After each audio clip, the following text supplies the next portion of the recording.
teri nyaka county no ma Kisumu kama jopiny e karod bura manyando oyudo puonje widak kod jogo mantiere kod ng'ol. Ma otim kod migawo ma ok mar piny owacho ma Miral ka gijiwo jopiny mondo kik kwed joma nigi ng'ol e kindgi. Watu achiel kachiel gi Millicent Adhiambo koya e county no ma Kisumu nyakwara mga jongo nyiswani to chendo no dhinade. Millicent ageno ni makare nyiswani to chendo no madhi mbele e county no ma Kisumu gi ruogno ma ok mar piny owacho. Nyate wi jogo modak kod ng'ol dhinade nyaka sechegi. Pero kama na enya Lydia, mana kaka ne wasesingo nunya karamoga joang ne wabro dogo gi mathoth kotenore kod chendo mabende ne dhi nyime e kar chung'od bura manyando kaindi mar ng'eyo mathoth kata puonjruok mathoth kotenore kod jogo modak kod ng'ol kata jonyuol mabende rito nyithindo modak kod ng'ol. Kama bende wayudo ni bende riwruok ma ok piny owacho mone kaka Miral Foundation obiro kaindi mondo mi onyal twak gi jonyuol kaka ginyalo konyore neno ni girito nyithindo mani kod ng'ol chakre nyuolgi nyaka ngimagi ma pile ka pile kaka gimedo dongo. An kod moko kuom jonyuol kaendi kaka ineno gi e seche niendi kapok ng'ateri achiel kachiel gino madhi nyime tawdo ni monda mi jonyuol go thuolo gin be gimiwa ngimagi matin ka gisebedo achiedh nade mage ma gisebedo ka girado godo kapok ne Miral Foundation nodonjo e ngimagi mondo mi okelnegi frungruok maka gi kacha e yore mag rito nyithindegi. Machiegni kachako kodi ang' ne imi nyisa mana matin ni nyingi ng'awa to noyud nyathini gi ng'ol ko jaigni adi to nikale pek machalo nade kane pok jo Miral obiro e ngimani kendo sani koro in gi yot matin e yoregi kaka irito nyathini.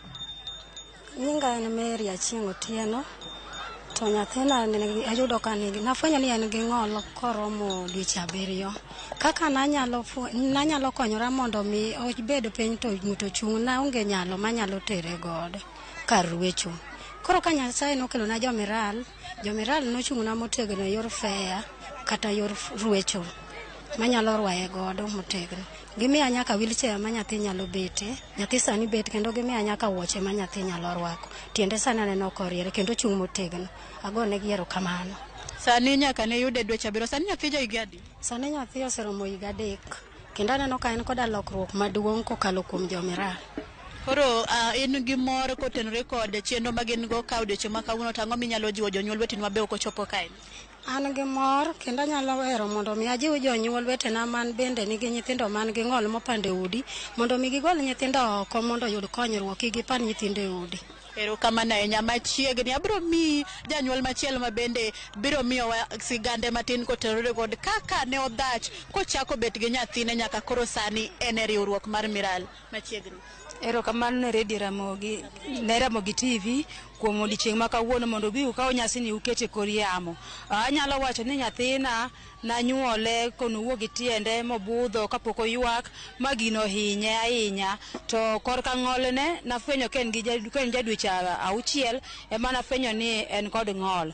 To anyalo gone Miral erokamano ahinya maduong' nikech oyawo wang'a kendo omiya riekni moko mang'eny mane ok ang'eyo. Kendo anyalo wacho ni kama wanitiere ka sikul ma wantiere ka Miral osetimo gik mang'eny.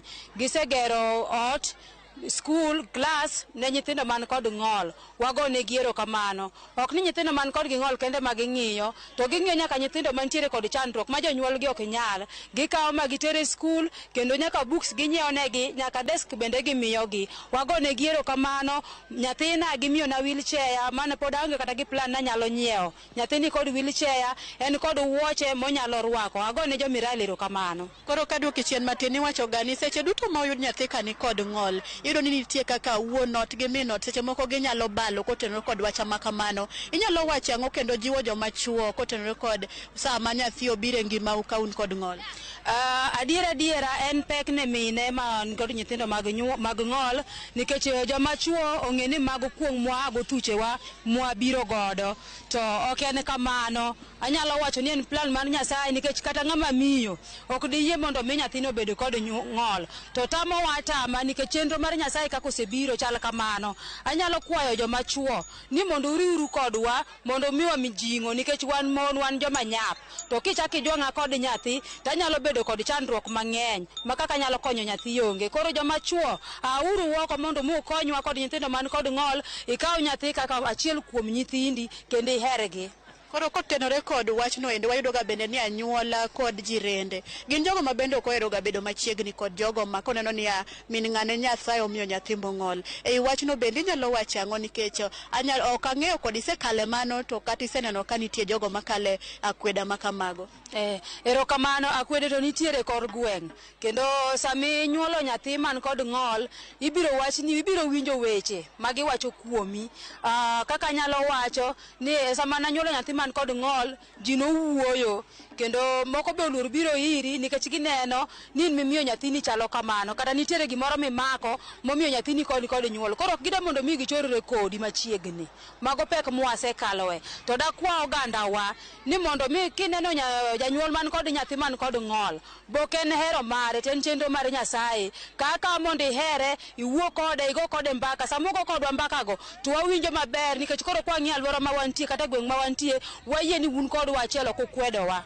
Erokamano ahinya. Mana kamano Nyakor Magajuang, mana kamano Lydia. Kionge penjo moro amora gi e thuolo ni endi, mana kaka nowacho ni puonj motenore kod kaka inyalo ked gi weche mag ng'ol mondo ngima nyathi odhi makare dhi nyime kaendi ka gisani jonyuol kod nyithindo opog e kidienje mopogore opogore mondo mi onyal puonji kotenore kod weche ruecho mag therapy kod puonj mopogore opogore kaka ginyalo rito ngimagi e yore mag chiemo makare mowinjo gicham manyalo miyo chokgi bedo motegno. Ka ok kamano gi e thuolo ni endi to an kuomi mondo dhi nyime kelo weche mamedo tucho e kor gwengewa. Lydia.